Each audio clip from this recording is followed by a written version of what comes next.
¿Cuándo fue la última vez que, sintiendo dolor en el cuerpo o angustia en el alma, cerraste los ojos y pediste en silencio algo más que solo alivio? Pedí fuerza, paz, sentido. Si este gesto te resulta familiar, aunque nunca se lo hayas confesado a nadie, debes saber que estás accediendo a una de las sabidurías más antiguas y profundas de la humanidad. Es un acto que trasciende la lógica y roza el misterio. Es la profunda intuición de que cuerpo y alma no son dos extraños que comparten un hogar, sino dos bailarines inseparables, cuyo ritmo influye innegablemente en la gracia del otro. Entiendo perfectamente esta intuición. Durante mis años como cirujano general y del aparato digestivo, presencié con mis propios ojos fenómenos que los libros de texto de fisiología y anatomía no podían explicar por completo. Vi a pacientes con pronósticos desesperados encontrar una fuerza inexplicable para recuperarse. Vi cómo el miedo aceleraba la enfermedad y cómo la serenidad a veces la detenía. Siempre había un factor que escapaba a nuestras ecuaciones: el inmenso poder del espíritu humano. Lo que antes era un misterio para mí, algo que observaba con reverencia junto a la cama, ahora está siendo descifrado por la neurociencia de una manera absolutamente fascinante. Es revelador que la fe, la confianza profunda, la entrega a algo más grande, no es solo un consuelo para la mente. Es una orden biológica. Es una instrucción poderosa que puede alterar nuestra química, nuestra expresión genética y nuestra extraordinaria capacidad de sanación. Hoy quiero compartir esta fascinante exploración con ustedes. Hablaremos de cómo la ciencia está descubriendo lo que me gusta llamar el código de Dios. No un libro antiguo, sino un código vivo, grabado en nuestras células, activado por el lenguaje de la fe, la esperanza y el amor. Esta no es una conversación sobre religión, sino sobre la espiritualidad innata de nuestros cuerpos. Se trata de la extraordinaria farmacia que todos llevamos dentro, y de cómo la fe es una de las llaves que abren sus puertas. Empecemos por comprender qué sucede en nuestro interior, cuando nuestra salud se pone a prueba. Y no me refiero solo a los síntomas físicos, que son evidentes. Me refiero a esa ola de frío que nos recorre el alma en el silencio de la consulta, cuando sus palabras parecen flotar en el aire, desprovistas de calidez humana. Este dolor es el de la fragmentación. Es el momento en que, de repente, dejamos de ser personas, con historia, sueños y afectos, y nos sentimos como un caso clínico. Nos vemos reducidos a un número en un ensayo, una imagen en una resonancia magnética, una estadística. Nuestro cuerpo, que ha sido nuestro compañero de viaje durante toda nuestra vida, de repente se siente como territorio extraño, un enemigo que nos ha traicionado. Y el miedo que se instala no es solo miedo al dolor o a lo desconocido. Es el profundo miedo a desaparecer dentro de la propia enfermedad. He visto este proceso de cerca innumerables veces. Recuerdo vívidamente a una mujer a la que llamaremos Branca. Recibió un diagnóstico difícil, uno de esos que parecen una condena. Desde ese día, la enfermedad se convirtió en su identidad. Sus conversaciones giraban en torno a sus síntomas. Su investigación en línea fue un descenso al abismo de los peores pronósticos. Su futuro, antes un horizonte de posibilidades, se redujo a una agenda de citas y tratamientos.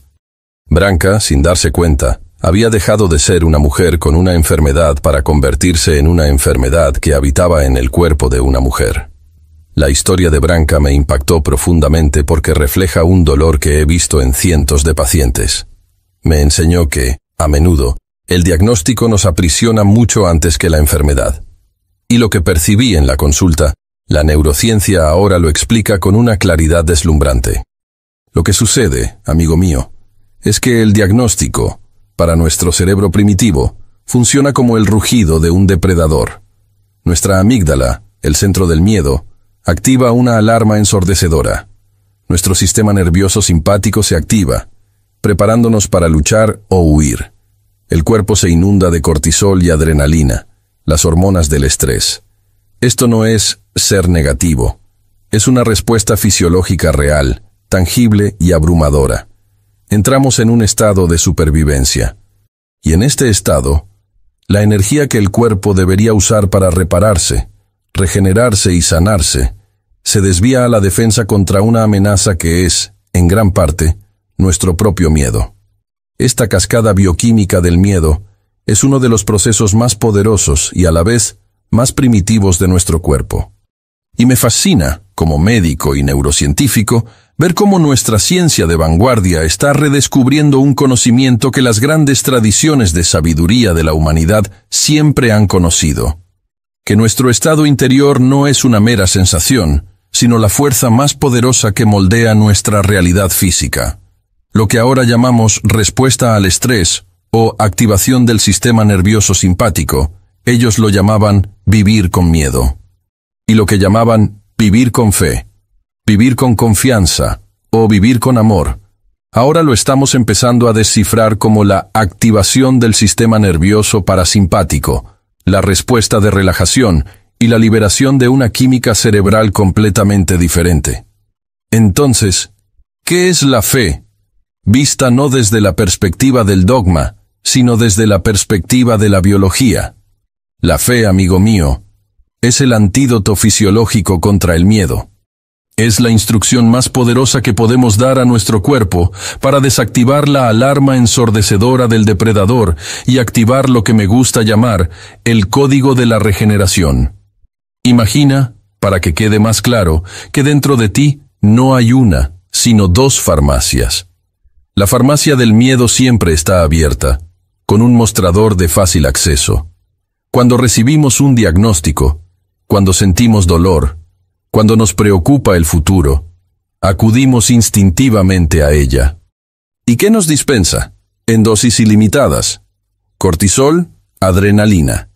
Medicamentos potentes para la supervivencia a corto plazo, para escapar de un tigre, pero que, en dosis crónicas, son venenos. Suprimen nuestro sistema inmunitario, aumentan la inflamación, dificultan la reparación celular y nos mantienen en un estado de alerta que agota nuestra energía vital. Pero existe otra farmacia, una farmacia más discreta y silenciosa que requiere intención consciente para encontrarla. Es la farmacia de la fe, y sus medicamentos son extraordinariamente poderosos.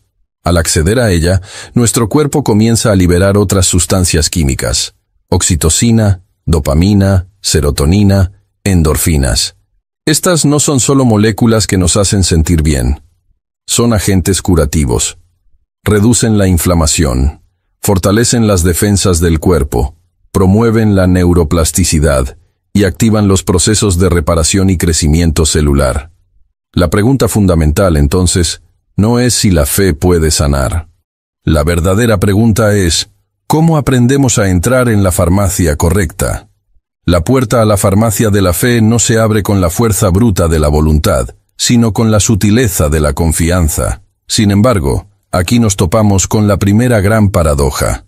Es precisamente cuando más necesitamos la fe, cuando el miedo nos abruma, que nos sentimos menos capaces de generarla. El dolor que surge en este punto es el de la impotencia. Es la frustración de escuchar al médico, a tu familia, a los libros y a todos los demás diciéndote, tienes que ser positivo, tienes que tener fe, y sentir que te piden que construyas un castillo de arena en medio de un huracán. Sientes la verdad de estas palabras a nivel intelectual, pero tu cuerpo, tu corazón, tu respiración, cuentan otra historia, cuentan la historia del miedo.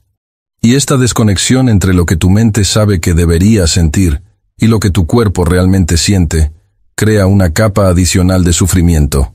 La culpa. Culpa por no poder ser positivo, como si tu falta de fe fuera otro fracaso más.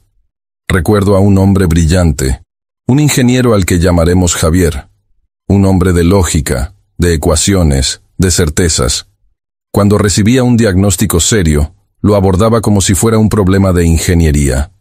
Leía todos los estudios, comprendía los mecanismos de su enfermedad e incluso leía libros sobre la conexión mente-cuerpo. Sabía, racionalmente, que el estrés era su enemigo. Pero cada noche, tumbado en la oscuridad, su cuerpo traicionaba su lógica. Su corazón se aceleraba, su respiración se volvía superficial. Su mente se veía invadida por escenarios catastróficos. Me decía con palpable angustia: «Doctor, mi mente lo entiende todo, pero mi cuerpo no escucha». Es como si llevara un traidor dentro y no supiera cómo hablarle. La lucha de Javier es la lucha de muchos de nosotros, seres lógicos y racionales, que de repente descubrimos que la mente consciente, nuestro yo pensante, es solo la punta del iceberg.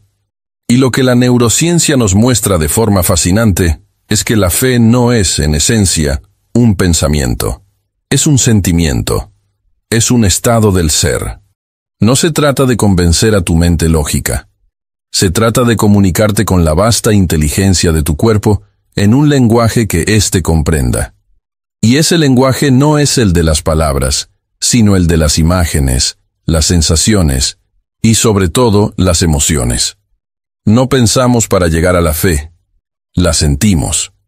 Y la herramienta para iniciar esta conversación entre mente y cuerpo, la llave que abre la puerta a la farmacia de la fe, es algo que todos poseemos: el poder de nuestra atención enfocada. Entonces, ¿cómo iniciamos esta conversación con el traidor que habita en nosotros? ¿Cómo le hablamos a nuestro cuerpo en su propio idioma? Lo que he aprendido, tanto en la quietud de un quirófano, donde la vida y la muerte conversan en susurros, como en la práctica de la meditación, es que nuestra atención es el bisturí del alma. Es la herramienta de sanación más fundamental y poderosa que poseemos, y su uso comienza con un gesto de simplicidad cautivadora. La ciencia demuestra que nuestro cerebro no puede concentrarse intensamente en dos cosas a la vez, especialmente si activan sistemas neuronales opuestos. El circuito del miedo y el circuito de la presencia calmada y concentrada son como el día y la noche. Uno no puede ocupar el mismo espacio que el otro con la misma intensidad. Cuando tu miedo, como el de Javier, es un caballo salvaje que galopa desenfrenadamente en tu mente, tu primera reacción, y la suya, es intentar luchar contra él, gritarle que se detenga. Pero, como ahora sabemos, esto solo lo asusta aún más. La sabiduría no reside en luchar, sino en redirigir. El acto de retirar deliberadamente la atención de los pensamientos catastróficos y centrarla, con suavidad pero firmeza, en algo neutral o positivo que esté sucediendo ahora mismo, es la acción más revolucionaria que puedes tomar para tu salud. Donde va la atención, fluye la energía.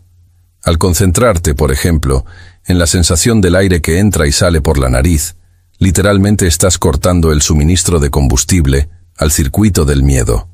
Estás activando tu corteza prefrontal, el director de tu orquesta cerebral, que a su vez envía una señal tranquilizadora a tu amígdala asustada.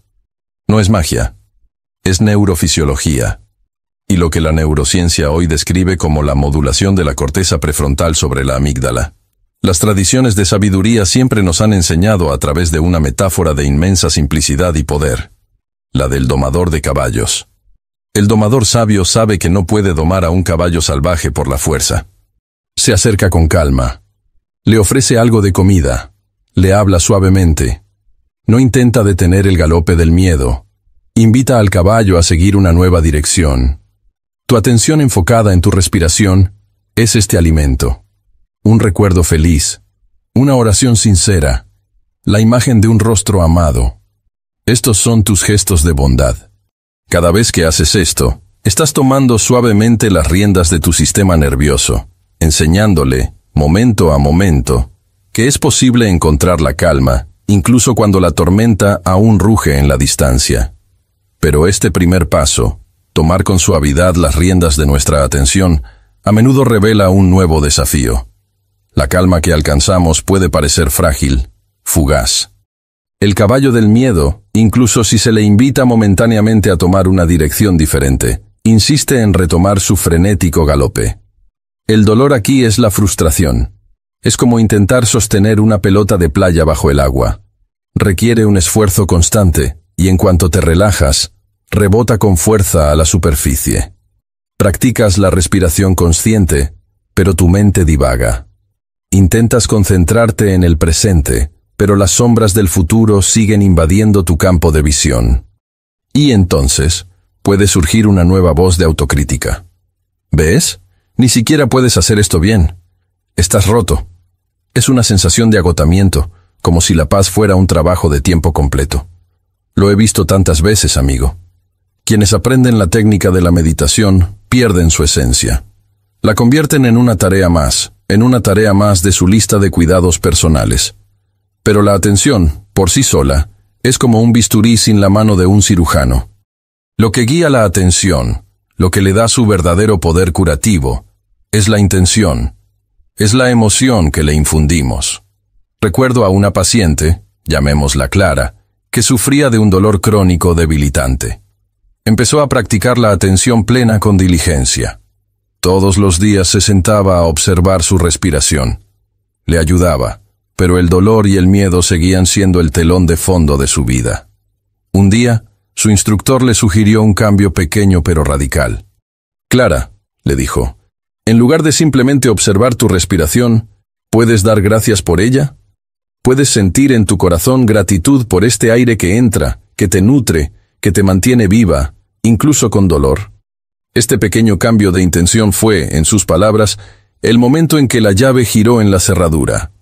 Su enfoque dejó de ser una técnica para escapar del miedo y se convirtió en un acto de amor para conectar con la vida. La experiencia de Clara no fue un milagro poético. Fue un evento neurofisiológico. Hoy, institutos de investigación de vanguardia como el HeartMath Institute han demostrado que cuando generamos conscientemente emociones elevadas como la gratitud, el aprecio o el amor, sucede algo extraordinario. Nuestro ritmo cardíaco, que bajo estrés es caótico e irregular, se vuelve ordenado, coherente, como una onda suave y simétrica.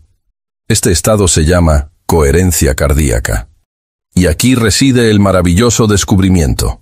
Esta señal eléctrica coherente del corazón se sincroniza con el cerebro, enviando un mensaje poderoso e inequívoco a todo el cuerpo. Estoy a salvo. Estoy en casa. Puedes activar el modo de reparación. Este estado de coherencia reduce drásticamente los niveles de cortisol y aumenta los de DHEA, la hormona de la vitalidad. Es la apertura, en todo su esplendor, de las puertas a la farmacia de la fe. Y lo que encuentro verdaderamente asombroso, amigo mío, lo que me llena de reverente humildad y entusiasmo, es que esta coherencia cardíaca, esta señal eléctrica de paz que enviamos desde el corazón, no es solo una sensación que nos hace sentir bien. Es un mensaje. Es quizás la forma más poderosa de comunicación interna que poseemos. El corazón, en este estado, se convierte en el mensajero del alma, enviando un telegrama a cada una de las billones de células de nuestro cuerpo. Y el mensaje, en resumen, es: todo está bien. Puedes dejar de defenderte y empezar a crear. Puedes dejar de luchar y empezar a sanar. Aquí es donde la ciencia moderna nos ofrece la clave que conecta nuestra experiencia espiritual con nuestra realidad material, de una manera que hace 20 años habría sido considerada ciencia ficción. Esta clave se llama epigenética. Y, para mí, esta es la verdadera clave para descifrar el código de Dios en nuestros cuerpos. La palabra epigenética puede sonar complicada, pero su idea es de inmensa belleza y esperanza. Durante mucho tiempo, creímos que nuestros genes eran nuestro destino, que nos dieron una baraja de cartas genéticas al nacer y que nuestro historial de salud estaba en gran medida predeterminado. Pero la epigenética nos dice algo radicalmente diferente. Nos dice que nuestros genes son más como las teclas de un magnífico piano. El piano contiene todo el potencial musical, las melodías de la salud y la vitalidad, pero también los acordes disonantes de la enfermedad. El gran descubrimiento es que nuestro destino no son las teclas, sino la música que tocamos. ¿Y quién es el músico? El músico, amigo mío, es nuestro estado de ser. Es nuestro entorno interno, la química generada por nuestros pensamientos y, sobre todo, nuestras emociones. El miedo, el estrés crónico, el resentimiento, la química de la farmacia del miedo, son como un músico tocando el piano con los puños apretados. Solo puede producir ruido, acordes de alarma que activan los genes de la inflamación, la inmunosupresión y la degeneración celular. Pero la fe, la gratitud y la coherencia del corazón, la química de la farmacia de la fe, son las manos de un director de orquesta. Recorren el teclado con intención, amor y armonía, y eligen tocar las melodías más hermosas. Activan los interruptores genéticos que ordenan a nuestras células regenerarse, a nuestras defensas fortalecerse y a nuestra vitalidad florecer. Esto no es pensamiento positivo, es una orden biológica a nivel de nuestro ADN. Y comprender este inmenso poder que tenemos para componer nuestra propia sinfonía de salud nos lleva a una pregunta crucial. ¿Cómo podemos mantener esta melodía armoniosa cuando el mundo exterior insiste en tocar una canción de ruido y caos? La gran pregunta que surge, entonces, es esta. ¿De qué sirve ser los directores de nuestra sinfonía interior si el mundo exterior insiste en tocar una música de ruido, miedo y caos? ¿Cómo podemos mantener la coherencia de nuestros corazones cuando una simple llamada telefónica, una noticia en la televisión o una palabra dura de un ser querido parecen tener el poder de destruir toda la armonía que hemos construido con tanto esfuerzo? Este dolor, amigo mío, es el de la fragilidad. Es la sensación de construir un delicado castillo de arena y vivir con el miedo constante de la siguiente ola. Es el agotamiento de sentir que tu paz interior es una pequeña vela que cualquier soplo de viento puede apagar. Te sientas en silencio. Encuentras tu centro. Sientes florecer la gratitud. Y entonces suena el teléfono. Es un niño preocupado, un amigo en crisis. Y al colgar, te das cuenta de que tu cuerpo ha absorbido toda esa ansiedad. Tu corazón late fuerte. Tus hombros están tensos. La paz se ha evaporado. Y con ella llega una sensación de fracaso, de impotencia, como si tu biología fuera un suelo demasiado permeable para cultivar un jardín en paz. Recuerdo a una señora, llamémosla Constanza, que me describió esto de una manera que jamás he olvidado. Dijo: «Doctor, me siento como una esponja emocional. No tengo piel, lo absorbo todo». La historia de Constanza es la historia de todos nosotros, especialmente de quienes tenemos un corazón sensible y empático. Durante años, yo misma viví esta misma frustración, creyendo que la serenidad era una fortaleza que debía construir con muros cada vez más altos. Pero lo que la vida me ha enseñado, y lo que la ciencia ahora confirma inequívocamente, es que nuestro problema no es un defecto de carácter, es una característica fundamental de nuestro diseño biológico. La neurociencia lo llama contagio emocional. Estamos literalmente programados para sentir lo que sienten los demás. Nuestros cerebros están equipados con un sofisticado sistema llamado neuronas espejo. Cuando vemos a alguien sufriendo o estresado, estas neuronas se activan en nuestro cerebro como si estuviéramos experimentando esa experiencia. No es una elección, es un reflejo, es la base de la empatía, lo que nos hace humanos. Pero este mismo cableado que nos permite conectar también nos hace vulnerables. El estado de estrés de otra persona no es algo que observemos a distancia. Es una señal que nuestro sistema nervioso capta y comienza a imitar a un nivel inconsciente y fisiológico. El miedo a los demás puede literalmente secuestrar nuestra química interna. Pero si nuestra biología nos hace tan vulnerables al ruido externo, ¿estamos condenados a ser una hoja en el viento de las emociones ajenas? La respuesta, amigo mío, es un rotundo no. Y la solución no está en construir muros, sino en cultivar raíces.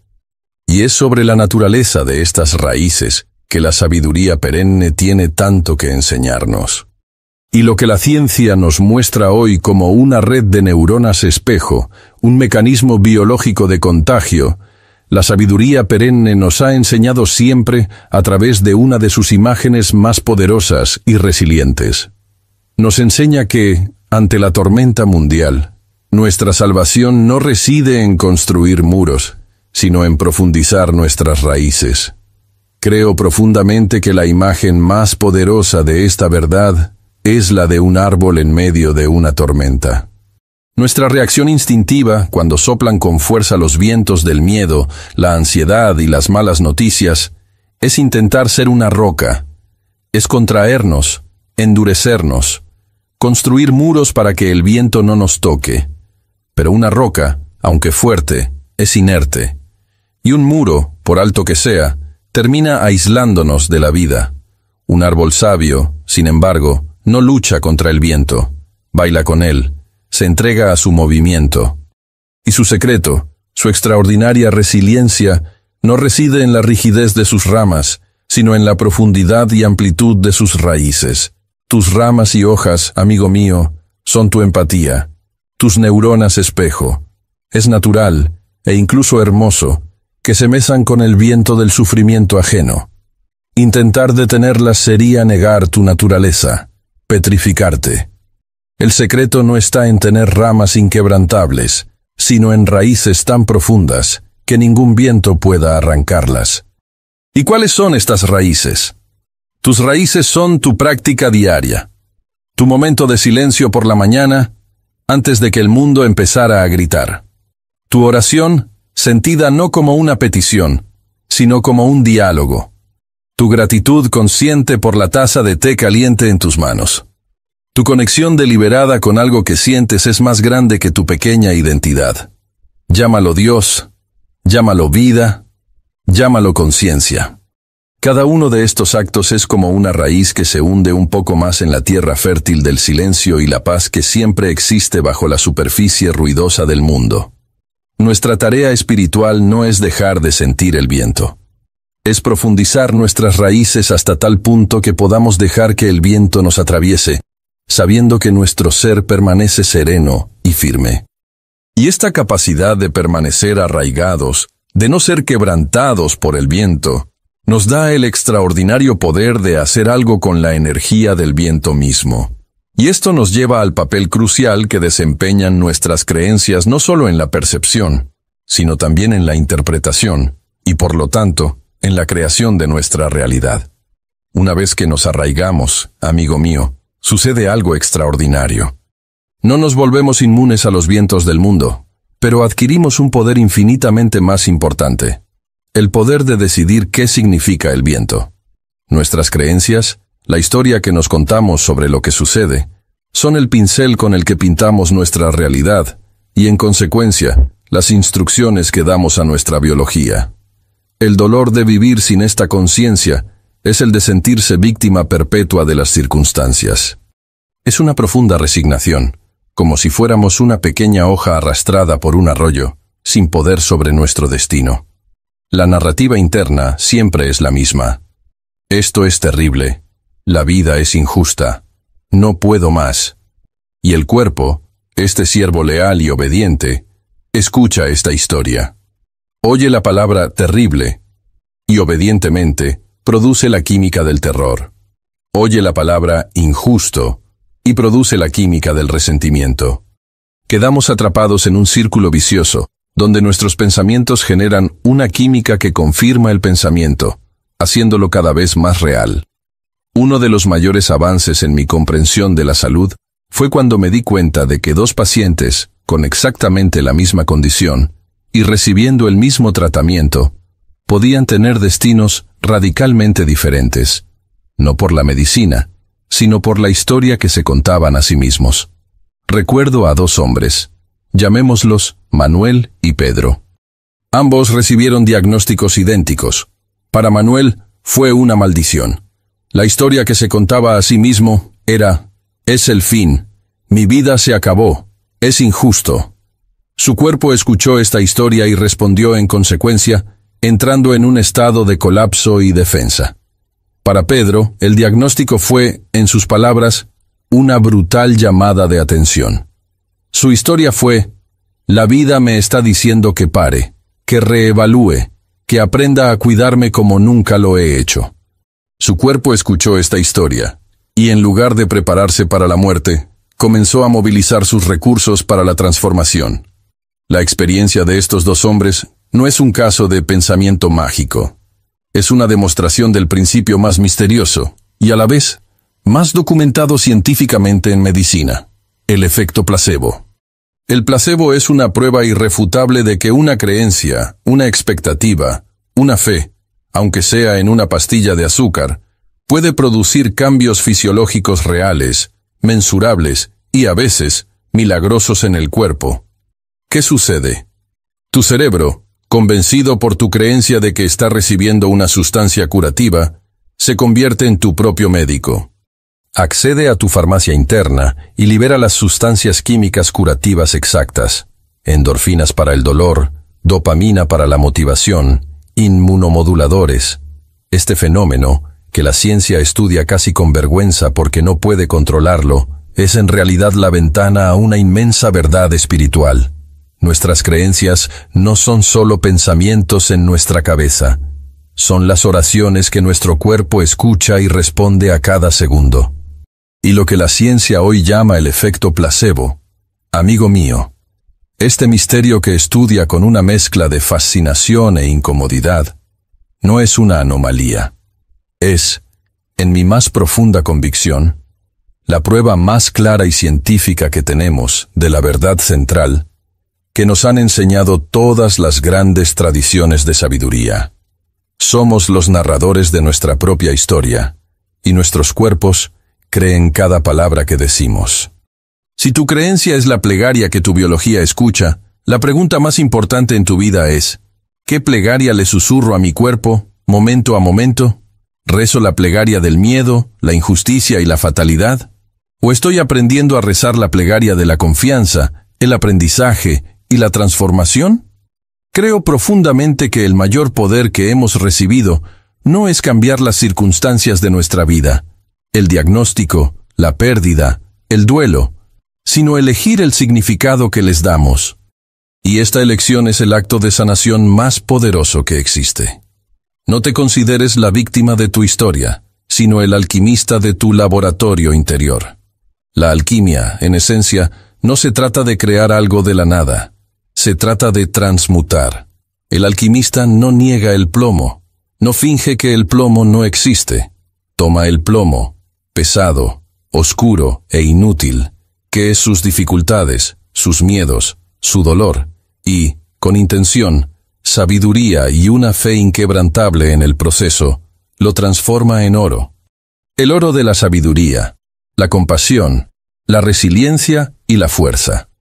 Cada vez que eliges ver una adversidad no como una maldición, sino como una lección.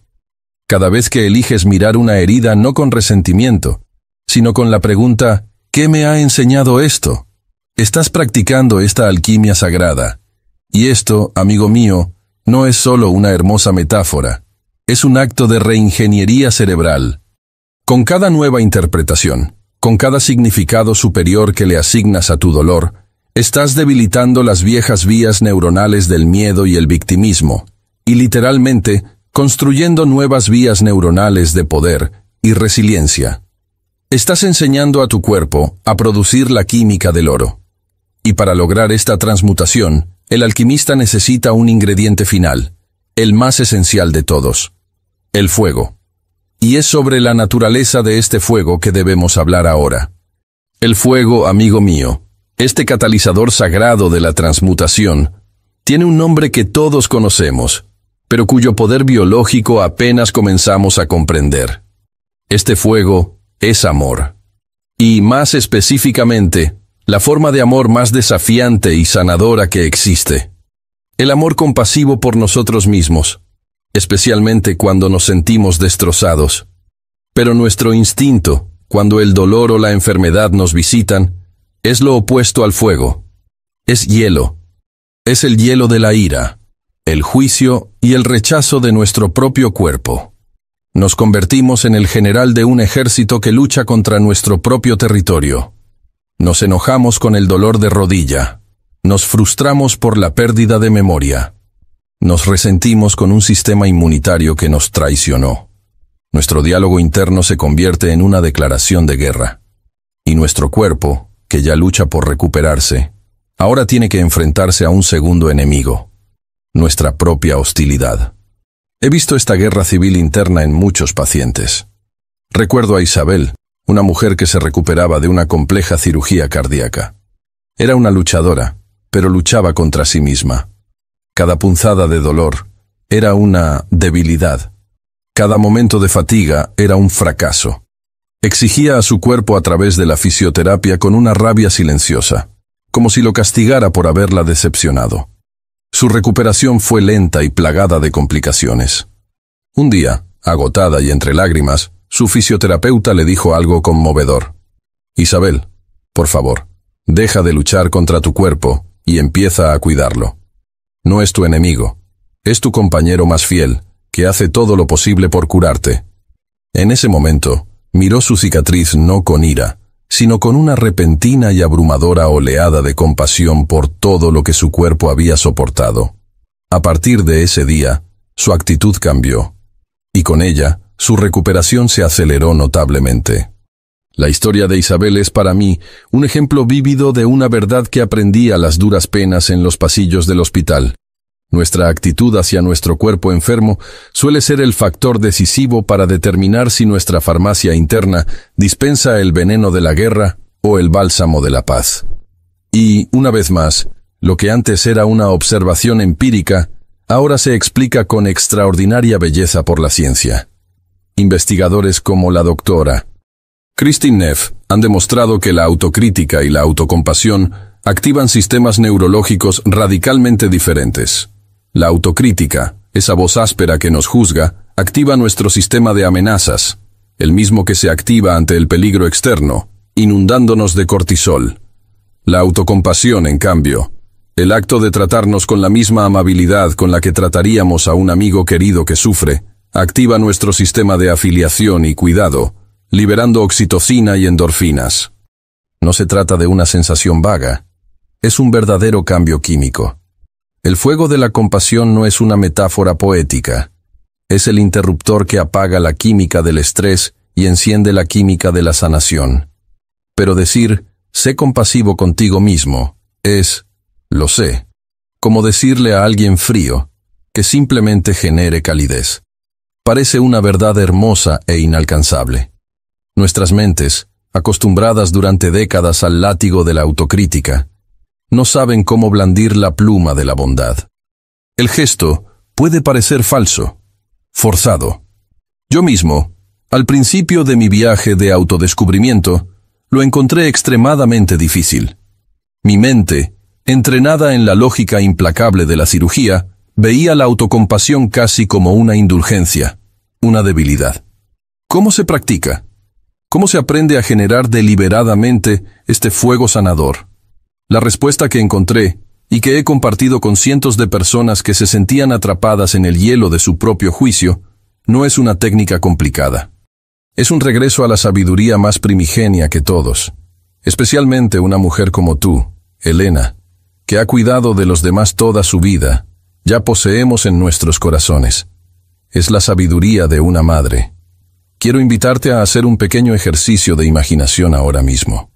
Piensa en esa parte de tu cuerpo que te duele, o en esa emoción de miedo que te angustia.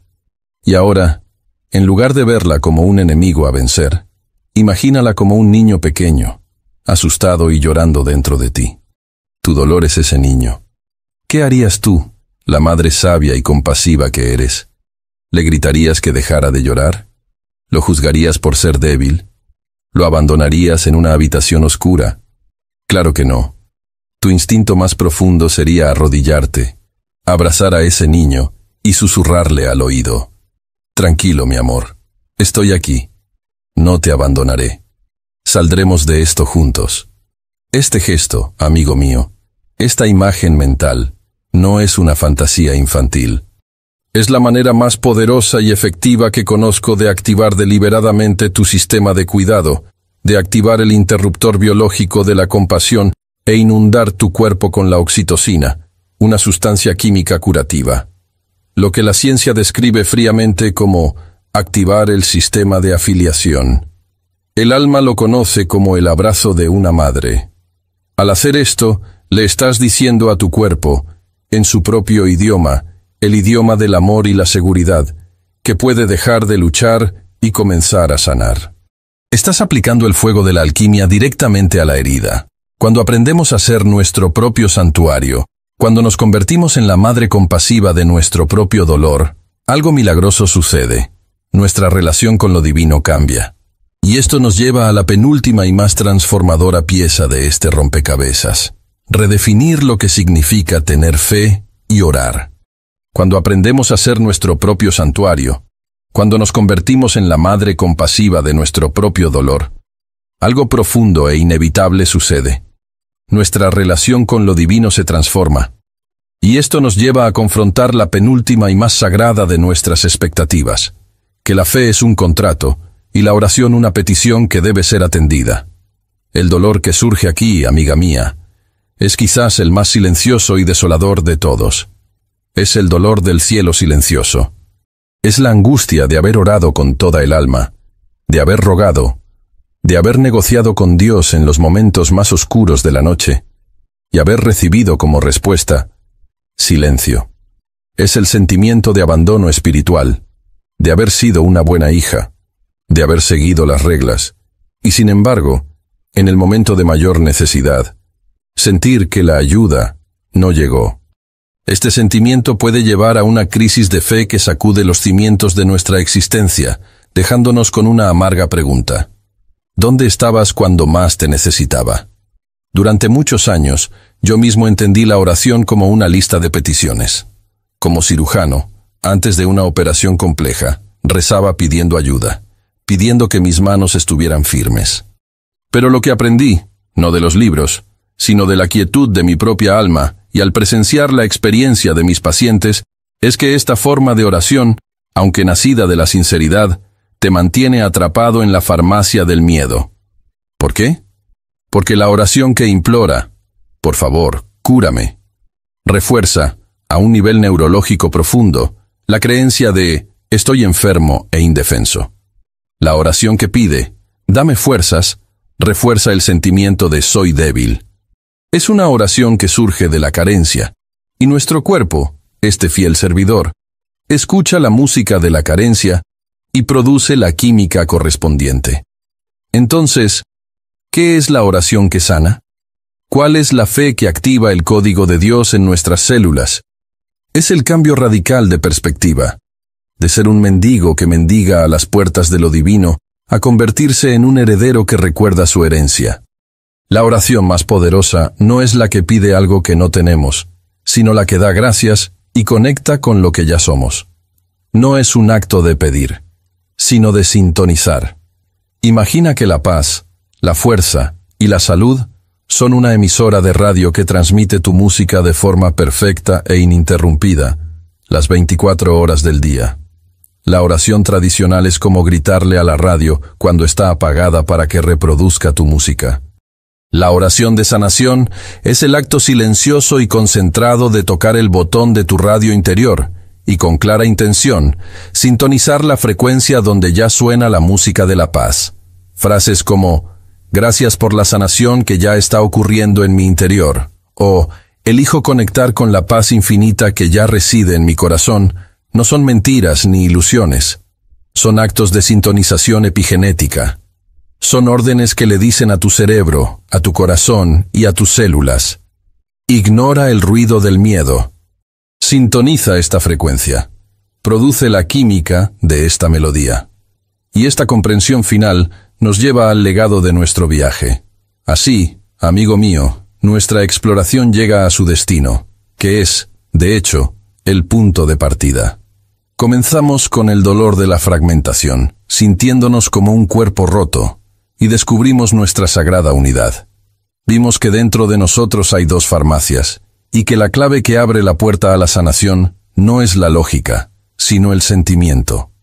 Aprendimos a ser los conductores de nuestra propia sinfonía genética, no a través del pensamiento positivo, sino a través de la coherencia de nuestro corazón. Descubrimos que no necesitamos construir muros contra el mundo, sino profundizar en las raíces de nuestra práctica interior. Nos damos cuenta de que las dificultades no son maldiciones que debamos soportar, sino que son una guía para ser transmutadas en oro por el poder alquímico del significado que les damos. Encontramos el fuego de esta alquimia en el abrazo maternal que podemos darnos, derritiendo el hielo de la autocrítica con la calidez de la compasión. Y finalmente, redefinimos la oración, no como la petición de un mendigo, sino como el acto de sintonización de un heredero que reclama su paz. Si hay un mensaje final, un eco que quisiera que perdurara mucho después de que mis palabras se desvanezcan, es este. El código de Dios no es un texto antiguo escondido en un